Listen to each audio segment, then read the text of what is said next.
Pile ou face, votre podcast avec Gaspard Martel. Bonjour à tous, aujourd'hui on veut vous parler d'eau. Alors côté pile, vous ouvrez certainement votre robinet quotidiennement et une eau saine en sort, potable, de bonne qualité, et vous pouvez vous servir tranquillement un verre d'eau et le siroter dans votre salon. Mais côté face, et d'après l'OMS, une personne sur 4 dans le monde n'a pas un accès aussi simple à l'eau. Un enfant de moins de 5 ans meurt toutes les 80 secondes à cause d'une eau contaminée. Et 1,2 million de morts par an sont à dénombrer, directement liées à l'eau insalubre et aux conséquences que cela engendre. Par ailleurs, d'ici 2050, la demande mondiale en eau va augmenter de plus de 50%. Sachant qu'en parallèle, la planète se réchauffe, la pluviométrie baisse et la population augmente. Et évidemment, cette population, il faudra bien l'abreuver et la nourrir, notamment via de l'agriculture qui elle-même devra être irriguée.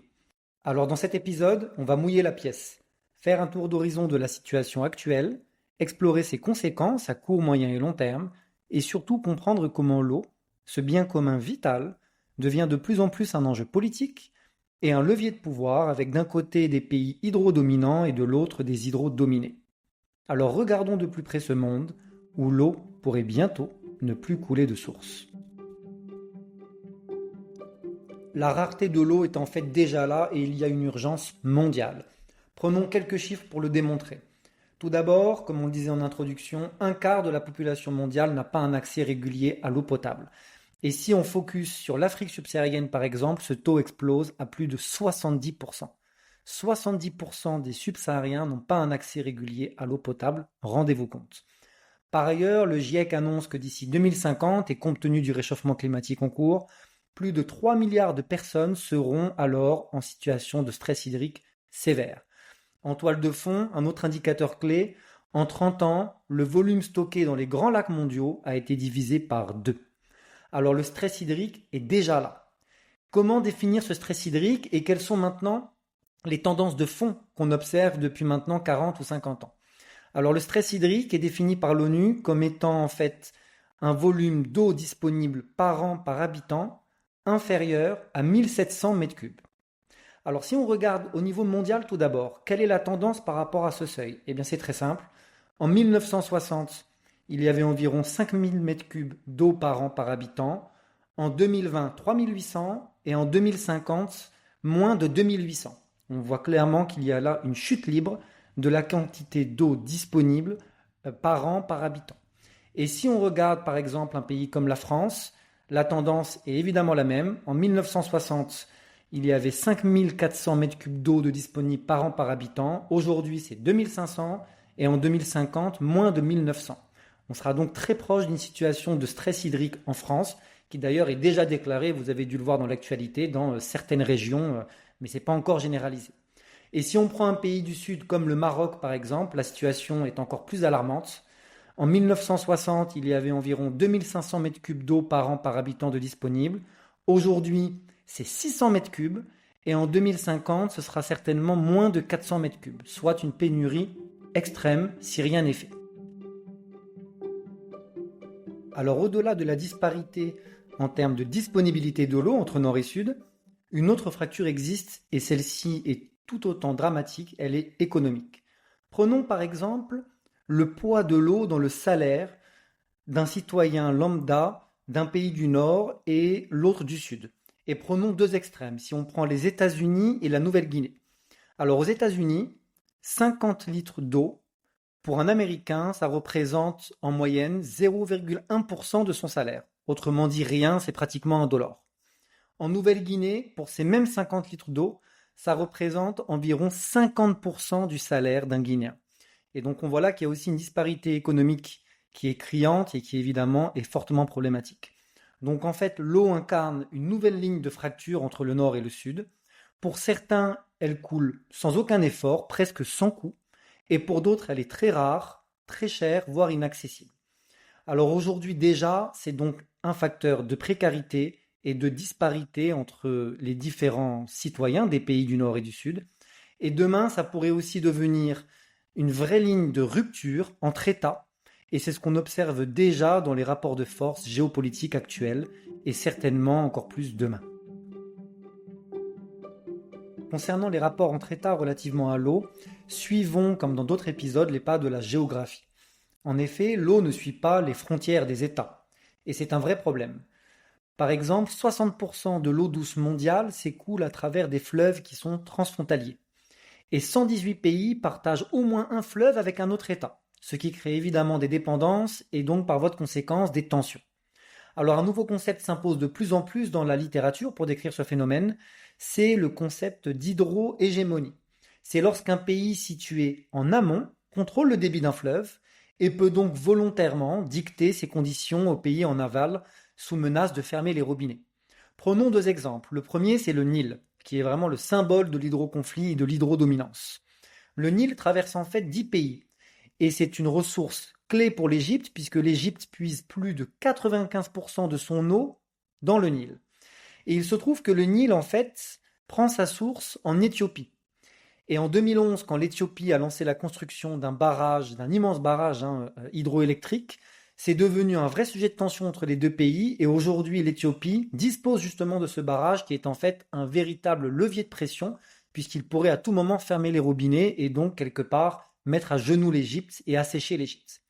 Le deuxième exemple, c'est l'Indus, qui est un lac transfrontalier entre l'Inde et le Pakistan. Le fleuve d'Indus irrigue plus de 80% des terres agricoles pakistanaises, mais prend sa source en Inde. Il y a eu un traité il y a plus de 60 ans qui avait permis de régir un petit peu, de réguler les relations entre les deux pays relativement à l'Indus et à l'usage de l'eau. Mais il se trouve que l'Inde dispose également de barrages et ils en ont fait un levier stratégique majeur. Vous l'avez vu certainement dans les récents événements suite à des événements terroristes en Inde, où l'Inde accusait le Pakistan d'être à l'origine de ces événements. Et suite à des tirs à la frontière, l'Inde a tout simplement menacé de fermer les robinets. En fait, les tensions entre Éthiopie et Égypte concernant le Nil ou Pakistan et Inde concernant l'Indus ne sont que la partie émergée de l'iceberg, puisqu'en réalité, ce qui se passe, c'est qu'on fait face à une tendance qui est en fait une tendance à la guerre de l'eau. Le Pacific Institute a sorti quelques statistiques là-dessus. Vous allez voir, c'est assez effrayant. En fait, dans les années 2000, on avait environ 25 conflits par an qui explosaient, entre guillemets, du fait de thématiques plus ou moins directes liées à l'eau. D'accord ? Et en 2022, on avait déjà passé la barre des 245 conflits liés à l'eau. Donc on est là sur une explosion, c'est plus de 880% d'augmentation sur la période de conflits liés à l'eau. Et donc en fait, l'eau est déjà une arme d'influence et un levier stratégique et même un outil de domination. Et ça va s'accentuer dans les années qui viennent compte tenu du processus de raréfaction qui a enclenché, comme on en discutait en introduction. Et pourtant, contrairement au commerce, qui lui est régulé par l'OMC, ou à la santé, par l'OMS, la finance et l'économie, évidemment, régulées par d'un côté le FMI, de l'autre côté la BRI, il n'y a en fait aucun organisme international contraignant dédié à la gouvernance de l'eau, et notamment la gouvernance de l'eau dans le cas de sujets transfrontaliers entre États. Et le monde avance donc vers un futur de plus en plus chaud, de plus en plus sec, et l'eau, bien que commun par nature, est en train de devenir en fait un sujet de pouvoir, de chantage, et donc vous l'aurez compris, de guerre. En fait, il est grand temps de penser l'eau comme un bien géopolitique à part entière, il est temps de le réguler, de le négocier et surtout de le préserver. Et ce, dans une logique de coopération internationale à la hauteur de ce qu'on a su faire sur le commerce, sur le climat ou encore sur la monnaie. Et donc dans le chapitre suivant, on verra justement ce qui peut être fait à l'échelle des États, des villes et des citoyens pour que l'eau ne devienne pas une cause de rupture, mais un levier de résilience. Dans cette conjoncture qui semble défavorable, certains pays s'en sortent grâce à l'innovation, à la recherche et développement, à la planification et à la coopération. Alors prenons 3 exemples. Singapour tout d'abord. Singapour n'a aucun fleuve, donc aucune ressource naturelle entre guillemets en eau. Et cette cité-État couvre plus de 40% de ses besoins en eau grâce à des eaux recyclées. Et le reste provient de l'eau de pluie. et d'accords transfrontaliers avec la Malaisie qui lui envoie même des eaux usées pour qu'elle puisse les recycler. C'est vous dire à quel point Singapour a dû inventer un modèle, mais ils s'en sortent grâce encore une fois à de la planification, à de la coopération et à un cycle vertueux de gestion des eaux recyclées. Au Chili, dans les Andes, certains villages sont alimentés en eau grâce à la captation de l'eau du brouillard, qui est en fait ici une technologie très peu coûteuse et ingénieuse et en plus sustainable, comme on dit, respectueuse de l'environnement. Et dans d'autres pays, que ce soit d'ailleurs en France, que ce soit en Israël, en Arabie Saoudite ou au Maroc, le dessalement à grande échelle est enclenché avec donc des usines de dessalement sur des zones côtières qui permettent d'approvisionner massivement en eau les zones urbaines et les zones agricoles à proximité. Voilà, donc on voit déjà qu'il y a quand même des exemples de solutions qui fonctionnent, qui sont viables économiquement, mais pour que ça devienne la norme et que ça puisse être vraiment déployé à grande échelle, il faut aller bien plus loin évidemment que ces quelques solutions qu'on vient de citer. Et donc pour parvenir à ça, il faut tout simplement transformer notre rapport à l'eau et agir sur plusieurs leviers. Alors, on vous invite à lire un bouquin très intéressant, La fin de l'eau, de Simon Porcher, qui explique ça très bien. En fait, il y a plusieurs leviers qu'il faut mettre en musique en même temps pour avoir une approche systémique du sujet.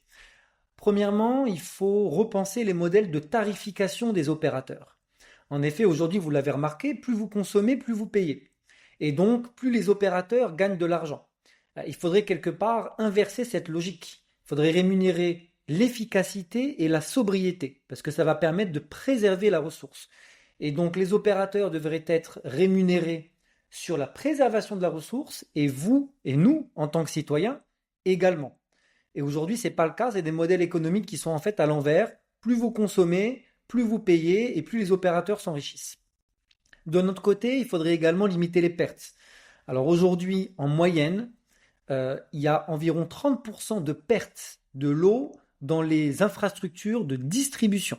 Vous vous rendez compte, c'est 30% en Afrique, 20% en Europe, où en fait, juste en transportant l'eau de la source à chez vous, ou d'une usine de dessalement à chez vous par exemple, on perd entre 20 et 30% de l'eau. Donc évidemment, il faut rénover, moderniser et surveiller avec intention la qualité des infrastructures de distribution. Troisième levier, ce serait aussi une réforme de l'agriculture. 70% de l'eau mondiale sert à irriguer. Donc évidemment, ici, il faut encourager les cultures sobres, développer de nouvelles gammes d'engrais qui vont permettre aussi aux sols et aux plantes de pousser dans des environnements quand même beaucoup moins consommateurs en eau. Par ailleurs, il faut aussi diversifier les sources, d'accord? Donc l'eau de pluie, les eaux usées, le dessalement d'eau de mer, capter, comme on l'a vu tout à l'heure, l'eau qui vient du brouillard. Et chaque territoire va devoir bâtir en fait cette espèce de mix hydrique pour répondre aux projections et aux besoins en eau de sa population. Enfin, et ça c'est un vrai sujet, vous l'aurez compris, il y a un sujet de gouvernance mondiale et régionale à monter. Et c'est ce qu'évoque Simon Porcher dans son ouvrage. L'eau doit être pensée comme un bien commun à l'échelle globale. Il faut des institutions de régulation de l'eau, il faudrait une COP de l'eau, comme il en existe pour le commerce international, pour la monnaie par exemple, ou même pour la sécurité avec des organes transfrontaliers comme Interpol par exemple. Et on doit, dans ce cadre-là, développer des traités transfrontaliers qui seraient contraignants, puisque l'eau ne s'arrête pas aux frontières et que certains pays commencent déjà à exploiter l'eau comme un levier de chantage et un moyen de pression sur des pays qu'ils domineraient d'un point de vue hydraulique. Et donc sans ces transformations, nos pays développés connaîtront des périodes de stress hydrique majeures et on pourrait bien manquer d'eau jusque dans nos robinets. Donc c'est pas seulement une problématique des pays du Sud qui aujourd'hui sont déjà confrontés à ces sujets, mais c'est une réalité qui va s'imposer également aux pays du Nord. Prenez par exemple la canicule de 2022 en France qui a été absolument dramatique. Il y a eu plus de 100 communes en France, notamment en Provence, dans le Var ou encore dans l'Isère, qui ont dû être ravitaillées en eau potable par des camions-citernes ou par des bouteilles. Est-ce que vous vous rendez compte déjà de la situation actuelle ? Voilà, donc il y a vraiment urgence. Et c'est pour ça qu'il faut activer progressivement l'ensemble de ces leviers et les mettre en musique un par un. Le modèle actuel ne tient donc plus. Il est temps de construire un modèle global à l'image de ce que nous avons fait pour l'économie, le climat ou encore la monnaie. Un cadre collectif de coopération mondiale pour que l'eau continue à couler dans nos robinets. Mais une chose est certaine, l'abondance est derrière nous. L'eau deviendra un facteur de pouvoir, de paix ou de guerre. Alors compte tenu de la faible capacité des États à coopérer, préparez-vous. Faites des réserves d'eau, apprenez même à la filtrer et à l'assainir, et regardez l'eau non plus comme une évidence, mais comme une richesse à préserver. Car dans le monde qui vient, chaque goutte comptera. Ainsi s'achève notre épisode sur l'eau. Nous espérons vous avoir fait toucher du doigt la bascule qui est en cours. Merci de nous avoir écoutés. La pièce est maintenant entre vos mains et elle est plus humide pour certains que d'autres, en tout cas pour le moment. Pensez à vous abonner, à partager, à commenter et on se retrouve dans d'autres épisodes et thématiques pour décrypter le monde qui nous entoure.